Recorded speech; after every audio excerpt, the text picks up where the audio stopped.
The Reconstructionist Radio Podcast Network presents Axe to the Root with Bojidar Marinov, where you get a Christian Reconstructionist perspective on the pressing issues of today.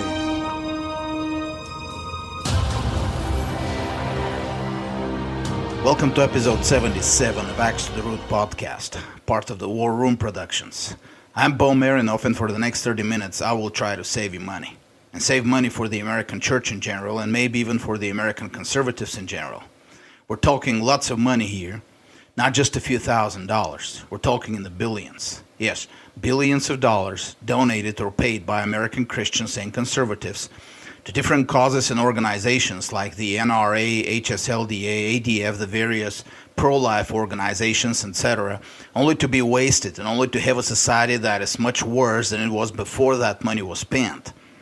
And despite the obvious failure to win the causes supposedly advanced by these organizations, American Christians and conservatives continue to donate and pay even more money, expecting different results from doing the same things. There are a number of those organizations that are supposedly conservative or even Christian, whose professed goals are to be guardians, that is, to protect us, the individuals, from the ever-encroaching totalitarian state. And they have become rich on our money, and yet they have been losing the battle step by step, little by little, with every year. We will shortly see how this scam works. Before we start, let me return you to a previous episode of Axe to the Root, episode 6, one of the earliest episodes, titled Denethor Ministries. In that episode, we talked about the fact that modern American Christians spend billions of dollars in donations to ministries headed by churchian celebrities, and there's nothing to show for that money. Every time I mention this fact to modern Reformed Christians, they agree with me and they start pointing to people like Joel Osteen, Kenneth Copeland, and other hyper-charismatic preachers. But the truth is, these hyper-charismatic ministries and celebrities are way poorer than many supposedly Reformed and conservative and Bible-believing ministries and celebrities. I mentioned a few of those in the episode: Franklin Graham with about $120 million a year in revenues, John MacArthur with over $70 million a year, Albert Mohler with over $30 million, etc., etc. Numbers like this beat most of the hyper-charismatic preachers, and yet, for some reason, the majority of Reformed Christians are never capable of grasping that John MacArthur, for example, rakes in 2.5 times more than Joel Osteen, for example. In general, when it comes to revenues, non-charismatic, supposedly Reformed celebrities beat the whole TBN channel cast. Anyway, the problem is not that so much money is given to them.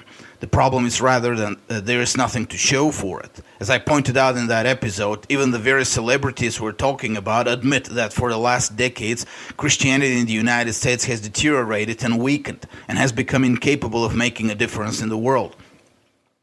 But that's on their watch. For the same period, they have been taking all that money and building their ministries with it.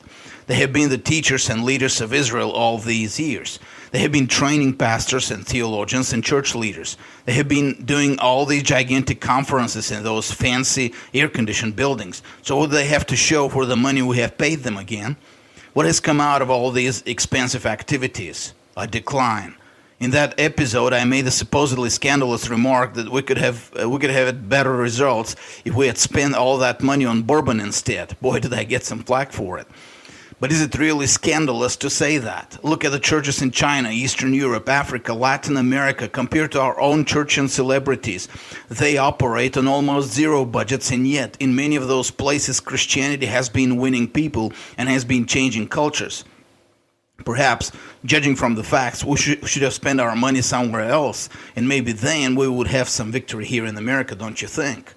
In that episode, I also pointed at the real reason why they produced such negative results for all that money, namely their pessimistic eschatology. It shall be done to you according to your faith, Jesus said in Matthew 9:29, and this principle applies to more than healing. The righteous shall live by faith. When your expectations are that you will lose in history and on earth, and the only real victory in the world you can have is as remote as the end of history, it will be unto you according to your faith. You won't see any victory or progress or increase from your efforts in history. Your own faith will doom you to a life of fruitlessness and stagnation. Even when you have some victory or increase, you will consider it just a temporary thing. and you will be psychologically prepared for greater defeats. And that's what's been happening to these ministries. That's why I call them Denethor ministries, after the character from The Lord of the Rings, Denethor, who was given the important and powerful office of Steward of Gondor, but whose eschatology was pessimistic and defeatist. So when the final battle came, he had no moral strength to lead his troops into battle and went insane. What is more important for our topic today, however, is not those ministries, but their listeners. Namely, that the impact of such pessimistic ideology on their listeners, and how it informs their social action and their political action as well. And as a consequence of that, how it informs their spending of their money for political and social causes. It should be obvious that when you have millions of listeners who have been intoxicated with such pessimistic ideology for decades, they and the whole society influenced by them wouldn't have any optimistic expectations for the future, right? They wouldn't expect any victory in the cultural realm. They wouldn't expect any victory in the political realm either. Even if they happen to witness some victory in the political or cultural realm, they would expect it to be short-lived. And the future is still full with more struggles and an inevitable decline into more social, cultural, and political evil. If you want to summarize the practical ideology of cultural pessimism, it is this: every solution must be by default incomplete and temporary. The problems stay forever. Now let me repeat this in case you all missed it. If you want to summarize the practical ideology of cultural pessimism, which is modern church, it is this: every solution must be by default incomplete and temporary. The problems stay forever. And let me tell you, folks, there is money in it. Huge money. Let me explain why. How does one make money today? I mean, in an honest way, not by crime or government extortion. Forgive the tautology. There are three main categories of money making: production, commerce, and maintenance. Production is obviously producing new economic value out of raw resources which have no value for the end user. That's why they're raw. Commerce is bridging the gap between those who have the economic value and those who want it. Whether that gap is geographical or financial and temporal, it is still a gap. And maintenance, which today is the largest part of our economy in terms of people employed, is preventing that economic value from deteriorating. You can think of maintenance as the keep clause of God's command in Genesis 2:15 when he put man in the garden. Cultivate it, create new value, and keep it. Prevent the old value from deteriorating. Part of that maintenance is prophylactics, taking the necessary measures to prevent or slow down the natural wear and tear. Think changing the oil in your car. The other part is repair, restoring the economic value of an item after it was made useless by natural or unnatural causes. Or put it in a fancier way, problem solving. People pay good money for problem solving these days. Now, let's say you want to start a career in repair. What is it that you need to make money? Well, of course, you need people who have broken things. That is, people with problems to solve. The more, the better. Your market niche will be larger and you get to expand. But you have a problem. People who buy things prefer to buy higher quality of them, that is, things that will break more rarely. And those on the production side are eager to oblige because they have to run against competition, and the competition will be doing the same. Now, what is your solution? Well, there are several possible solutions, but the one that first comes to mind is known to serious economists as the broken window solution. I know. There are some not so serious economists who call it the broken window fallacy, but we know that from the perspective of a certain part of the economy, the repair sector, that is, it is rather a solution, not a fallacy. And what does that solution say? It says that it is good to break windows from time to time so that people who specialize in repairing windows have business, and thus, keep the economy running. If you want to visualize it, watch Charlie Chaplin's movie, The Kid. The movie shows exactly how it is done. Keep in mind, though, that The Kid was a century ago. We're in the 21st century now, and we may want to have an automatized window breaking in order to keep us having business, or automatized creation of any kind of problems. That would solve our economic problems, as many economists will tell you. Now, what are lawyers? Lawyers are repairmen. They're paid to fix things. I mean, not your TV or your car or your plumbing or your Windows 10. The thing they fix is more impalpable: your judicial standing before the courts. They do not create new value. You're born in a state of innocence before the courts as far as a truly just society is concerned. Take note, innocence only before human courts, not before God. It takes some sort of event, some damage to have your judicial standing impaired. Either you have to commit a crime, or you have to be accused of a crime, or a crime has to be committed against you. Although in this case, normally you shouldn't need a lawyer. The state through its public prosecutor is supposed to be your protector, after all, since you're the victim. Either way, in the normal course of events, you shouldn't need to worry if you're not a criminal, and therefore you shouldn't need a lawyer. Which means a solid, righteous, and just Christian society should be a good news to you. Most probably, you won't need a lawyer your whole life. And that was the case in Christendom for centuries. Not that Christendom was the ideal society, but it still had certain social and judicial standards which made lawyers rather needless. Those who went into law were considered rather low class. In the literature of Great Britain and the United States of the late 19th century, the phrase penniless lawyer occurs way too often. Horatio Alger's fans among our listeners will remember Mr. Manning was a penniless lawyer. Being a church preacher was considered much more promising and rewarding financially than being a lawyer. Back in the 18th century colonial America's colleges, lawyers and pastors studied the same subjects for 2 years. Then lawyers were ready to pass the bar and start their practice. Pastors had to study for 2 more years before they could graduate. There was really not much work for lawyers, mainly because the society was closer to the biblical ideal, and the civil government was limited to its judicial functions. In such a society, court cases were mainly over crimes committed by individuals against other individuals, or civil disputes between individuals or between companies. And many of these disputes, or even criminal cases, were regularly resolved outside the courts through civil arbitration. This started changing at the end of the 19th and the beginning of the 20th century. Since the French Revolution, the abandonment of Christianity as the underlying ethics for the social order brought back the pagan ideas of the state as the ultimate owner of the society. Thus, the executive state of the ancient pagan empires was revived as a concept under new names. By the time of World War I, most Western nations had switched to it, and the state was now increasingly reaching out to executively control every aspect of man's life and society.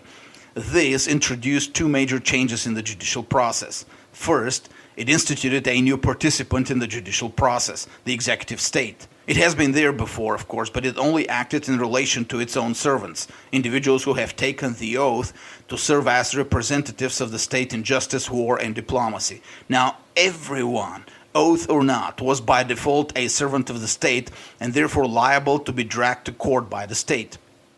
That's why we have so many court cases that list the United States or some other government entity as one of the parties. And second, the judicial process changed its purpose from maintaining the peace between private entities, individuals, and associations to establishing the supremacy of the state in all relations.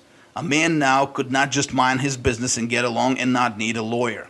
He was now subject to tens of thousands of executive and administrative rules that made him a criminal by default unless he obeyed them all to the T. This change was great news to all lawyers. Men were not born free and innocent anymore. They were born enslaved and guilty by default, and they would need lawyers to help them maintain their judicial status all their lives. The executive state was to the guilt like the kid in that Chaplin's movie to the glass repairman, or even more than that, a constant automatic barrage of stones on every single window in the neighborhood. That is more work than all the existing repairmen could handle. In 1870, lawyers were still rather lower middle class. Within 50 years, in 1920, they were among the richest men in America.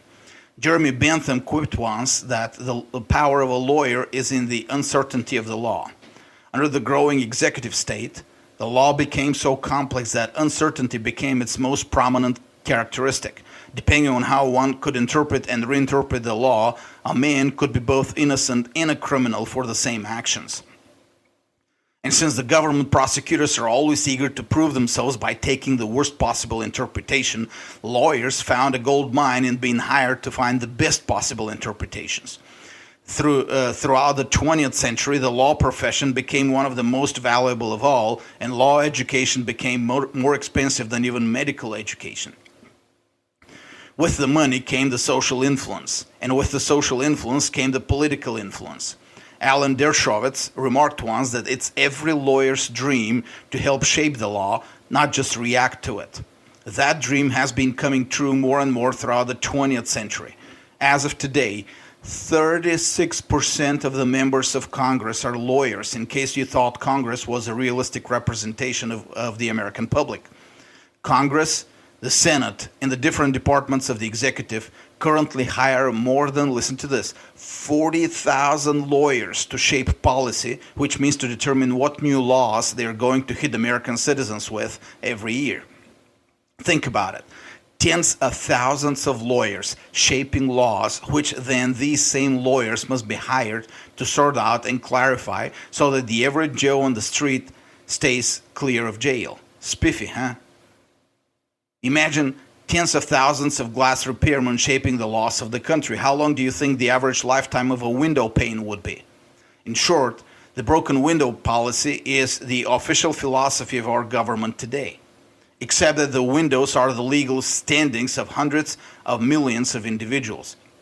They are legislatively kept in a broken condition every single day so that lawyers have work to do. Enter the guardians. It was in the 1960s and the 1970s when a number of people started awakening to the reality of the growing executive state.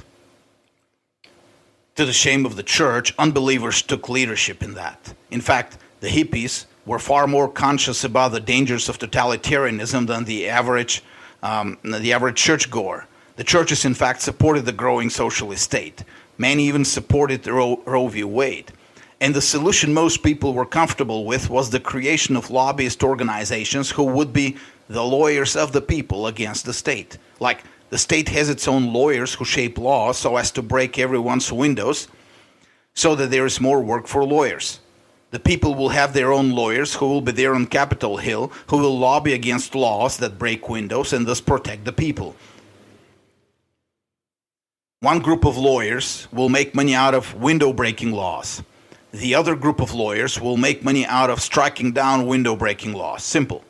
And the people don't have to do much, just pay their own group of lawyers in donations after they have paid the government's group of lawyers in taxes, and they will have their rights and interests protected.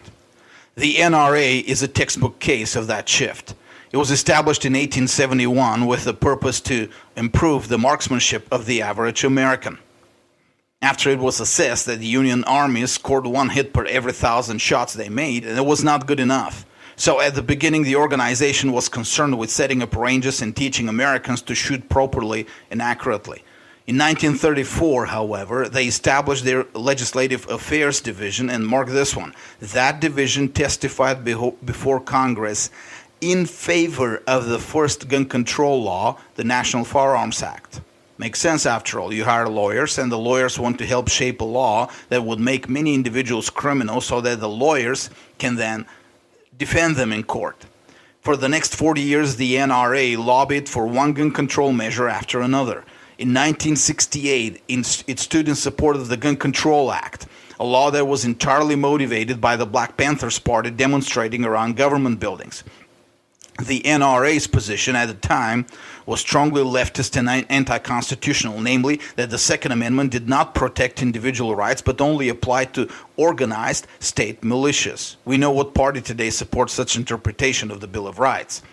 The NRA changed its position only around 1975. By that time, the legislative division had taken over the organization, and the organization had little to do with the original concept and purpose. It was devoted mainly to lobbying now. In 1975, the NRA started a shift towards protecting those rights that it itself helped erode for the previous 40 years. Now that the laws were passed and the legislative momentum was established, the NRA now took the other side to defend it against those same laws, against that same momentum. All of a sudden, overnight, the NRA became a strong Second Amendment defender. 40 years of breaking windows, now's the time to shoulder strap that paint holder and soften some caulk and go repair them. For a fee, of course. The 1970s and the 1980s saw an increased number of such lobbyists and political organizations emerge. Other gun rights lobbyists also emerged. The efforts of Jerry Falwell gave the start to moral majority and an increased awareness of the injustice of abortion. Before that, most churches either didn't care, or some, like the Southern Baptist Convention, even supported it. That led to the emergence of various pro-life groups and organizations. Some were practical and sought real measures to end abortion, like Operation Rescue. Most, however, took the path of political lobbyism. The National Right to Life Committee was established as early as 1968, but many of its chapters were set up in the following 2 decades. In 1983, the Homeschool Legal Defense Association was founded with the purpose of political lobbyism and legal defense of the right to homeschool. Different other homeschool organizations appeared as well in different states. In 1990, Ray Sekulow established the American Center for Law and Justice to protect human and civil rights. The Alliance Defense Fund was established with the same purpose in 1993, etc., etc., etc. The rise of the executive state in the first half of the 20th century created a demand for lawyers who would protect the individual from that state. Such demand for lawyers was not present before the early 20th century. In the second half of the 20th century, lawyers moved in to meet the demand. So the question now is this: now that we have the understanding that the individual needs to be protected against the state, how are his new defenders supposed to go about it? What is the most effective way of freeing the individual from the state? The answer should be obvious to anyone who can think logically. If we had freedom for the individual before, and if the dangers to his legal status came later with the introduction of the numerous laws of the executive state, then the best way to protect him is to return to the old ways of the old days, right? After all, we're all conservatives, n'est-ce pas? We should be all about restoring the good old days. We didn't have laws about the regulation and control of guns, and we had freedom about guns, so there wasn't any danger of violating any gun regulations. We had zero laws about schools and education, so there wasn't any danger of violating laws about homeschooling. We had zero laws about carrying an ID, so there wasn't any danger of being arrested for no ID. We had zero laws about taxes and tax exemptions for nonprofit organizations, so there wasn't any danger of having to deal with soulless tax collectors or be careful what you say from your pulpit or of messing up your tax return. To summarize, our liberty did not consist of having the right laws or the right government action in enforcing them. It consisted of having no laws outside outlawing specific criminal behavior and attack on life, liberty, or property, and having no government action outside the courts. True liberty, after all, consists in having very few laws. Or even better than that, true liberty consists in having no laws that define when, where, and how you can exercise your liberty, and in giving the government neither the right nor the prerogative to define your liberty, period. The fewer laws we have, the more liberty. The more limited the scope of our laws is, the more liberty. That's why the law of God in the Bible is called the perfect law of liberty, James 1:25, because it is limited to only 10 commandments and a few dozen case laws. The Talmud says that there are 613 laws in the Bible, but the truth is the majority of them are multiple repetitions of the same laws. So the real number is probably not more than 100. Compare this to the tens of thousands of laws and regulations that the federal government produces every year, and that excludes the ones produced by local governments. And none of these laws in the Bible give any executive power to the state. In fact, even the power to wage war is a judicial, not an executive power, and war was declared by judges in the Bible for specific crimes, not as an executive policy of the state. On the executive state, listen to my lectures at the Freedom Conference in Tucumcari, New Mexico last year. You don't violate God's boundaries, and you don't violate other people's boundaries. And the law of God doesn't say anything about the state's boundaries. The state is not supposed to impose boundaries on individuals other than the ones God explicitly imposed, nor make any demands of God or of man. That's the perfect law of liberty. Given all this, what do you think a lobbyist or a lawmaker is supposed to fight for if they want to protect or restore liberty? That's right. They should fight for, or lobby for, or vote for, speak up for, or evangelize for the repeal of all laws that give the state power over individuals. We want to protect the liberty of gun owners. Good. The solution is to lobby for and demand the repeal of all gun control laws and regulations starting from the National Firearms Act of 1934. We want to protect businesses from socialist regulations. Good. The solution is to lobby for and demand the repeal of all laws that regulate economic activity. We want to protect homeschooling families and private schools. Good. The solution is to lobby for and repeal all laws that get the government involved in the business of education, etc., etc., etc. If you're honest in your professed mission to defend liberty, your only job must be to fight for the repeal of all laws that give the government power or control over any aspect of life. Any other activity would qualify you as either self-deceived or dishonest. So is that what all these organizations have been doing? Not at all. To the contrary, all of them have been busy lobbying for more and more laws, defining finer and finer points of how, where, and when we can exercise our liberty. All in the name of protecting us, of course. The lobbyist efforts have expanded enormously, and all these organizations have been absorbing billions of dollars, and yet the result has been more laws and less liberty. Take the Homeschool Legal Defense Association, for example. Until the 1980s, most states did not have laws that regulate education, that made it possible for homeschooling families to teach their kids without any interference from government bureaucrats. States like Texas that had such regulation provisions for education did see pressure from educational bureaucrats on families, as in the Leeper case. In that case, homeschooling was protected only when the court struck down some of the government regulations. But such states were in the minority. The majority of the states had no regulation of education, and homeschooling was simply a traditional form for many families, especially in the rural areas. Private community schools, not run by any government, and parochial schools operated independently of any government regulation or supervision, and had no problems. The hippie movement created a number of homeschooling families in communes who had their own volunteer schools and were not harassed by the government. Most of the reaction against homeschoolers in the 1960s and the 1970s was limited to a few urban areas where regulations existed. And in fact, some of the reaction came as a result of the actions of church ministers who hated homeschooling and reported Christian homeschoolers to the state. There was reaction, of course, but it was not so widespread, and the right solution was the removal of all regulations. The HSLDA, however, focused on active lawmaking with the purpose of creating new education laws in every state, including where they had not existed before. The purported idea was to create legal defense for homeschoolers, but in reality, such new laws and regulations only cemented the state as the new authority to define education. The laws became multiple and thus uncertain, and remember, the power of a lawyer is in the uncertainty of the law. Homeschoolers became protected through a system that broke windows at every step and therefore required a glass repairman at every step. And the HSLDA was always there to provide expert repair services. Similar was and still is the situation with the NRA. Remember the murder of Philando Castile in 2016 by Geronimo Yanez. The NRA remained silent on the issue for a long time, even though Castile was a registered gun owner. After the NRA got criticized publicly for its silence, Dana Loesch of the NRA offered the excuse that Castile should have put his hands on the wheel first, even though he was only reaching for his driver's license, and later changed the story to that Castile was carrying his weapon illegally because he was in possession of marijuana.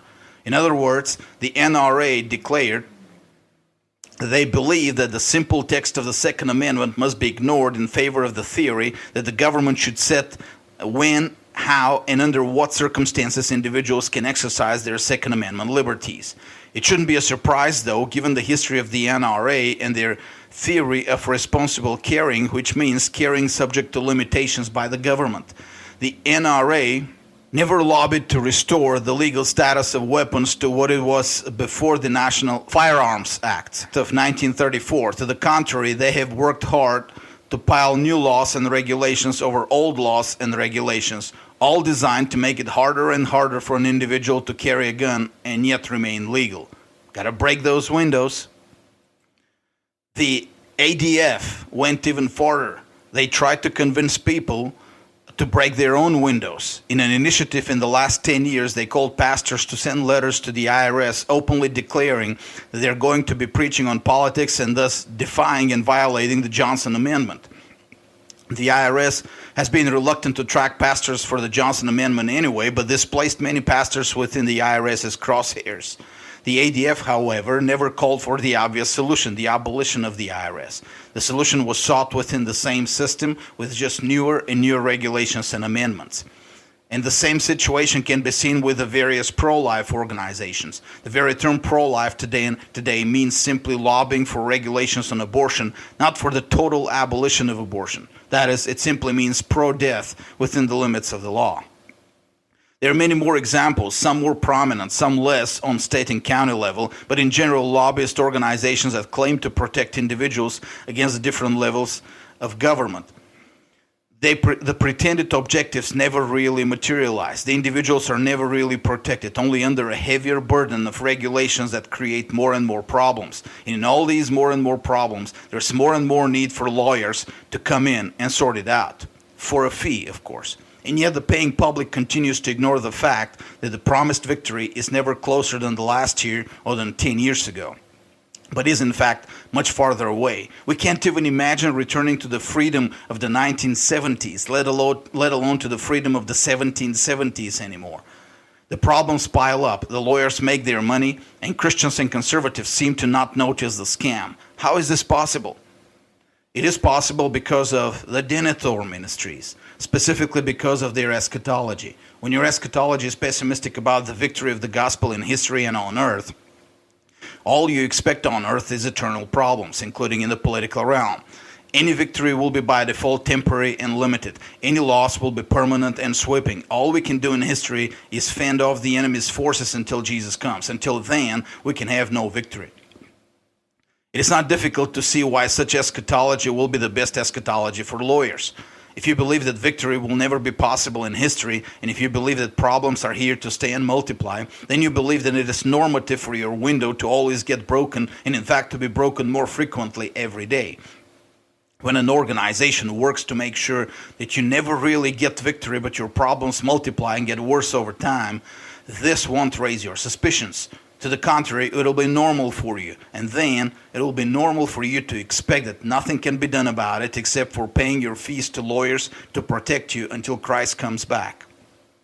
What else can you do, after all, given that there can be no victory this side of the second coming? In other words, if you're looking for conspiracies, no need to look at Soros or some world cabal of powerful bankers. The conspiracy is much closer to your home and much more mundane and obvious. Liberal lawyers working for the government who help shape laws. Conservative lobbyists who claim to be protecting the public but actually lobby for more power to the government to define and limit our freedoms. And evangelical and reformed pastors who keep their listeners convinced that there's no other way because there can be no cultural political victory this side of the second coming. What is the solution to this? The solution must start from where the problem started, namely the theology and the eschatology of the modern churches. The crippling effect of the theology of escape and defeat can be cured only by abolishing that theology in our pulpits and replacing it with a post-millennial eschatology of victory. That history is the progressive manifestation of the victory of Christ on earth. Our normative expectations must be expectations of victory, not only in our personal lives, but in the society and its laws as well. The next step is the defunding of all organizations that have proven to be part of the problem by never actually solving it. Not only the NRA, the HSLDA, the ADF, or the various pro-life organizations. Every single lobbyist and law institution or organization must be thoroughly examined by Christians and conservatives in respect to its true ideology and track record. If there is no expectation of quick victory by repealing laws that limit liberty, not by making new laws that define it, and if there's no plan for quick victory, that organization's true goal is to continue profiting from perpetuating problems. Such conduct must be penalized by Christians by defunding. And in fact, the defunding must be extended to the pastors who are part of that conspiracy.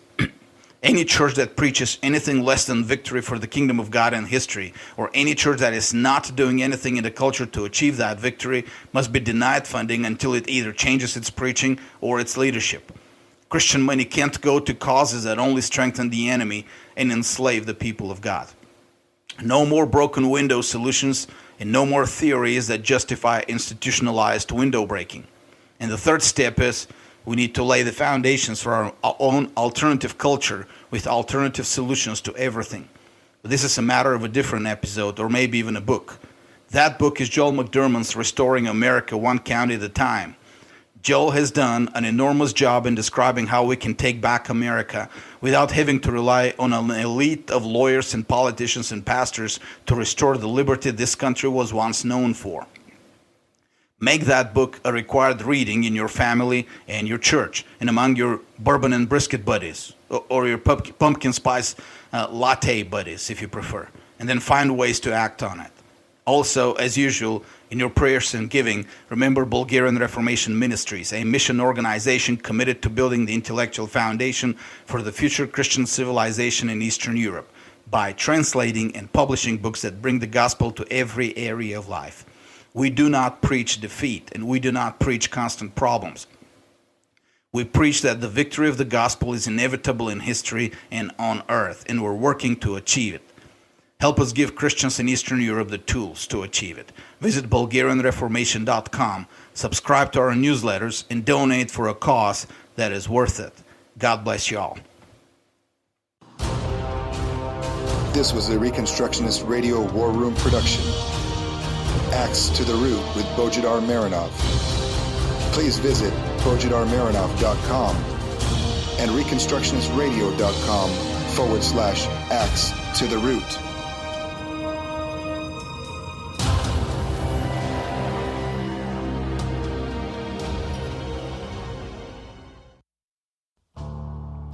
The Reconstructionist Radio Podcast Network brings to you a complete lineup of podcasts where you will hear practical and tactical theology. Our desire is not simply that you consume our shows, but that you also live out your faith in every area of life. We can talk all day long about these things, but if we fail to put them into practice, then we fail as ambassadors of Jesus Christ, our King. Subscribe now to your favorite Reconstructionist Radio Podcast Network shows. Or you can subscribe to the Reconstructionist Radio Master Feed, where all of the content we produce, including the audiobooks and audio articles, will pop up as soon as they are available. And don't forget to visit ReconstructionistRadio.com to volunteer as a narrator or to partner with this ministry financially. May the Holy Spirit stir you into action for Christ and His kingdom.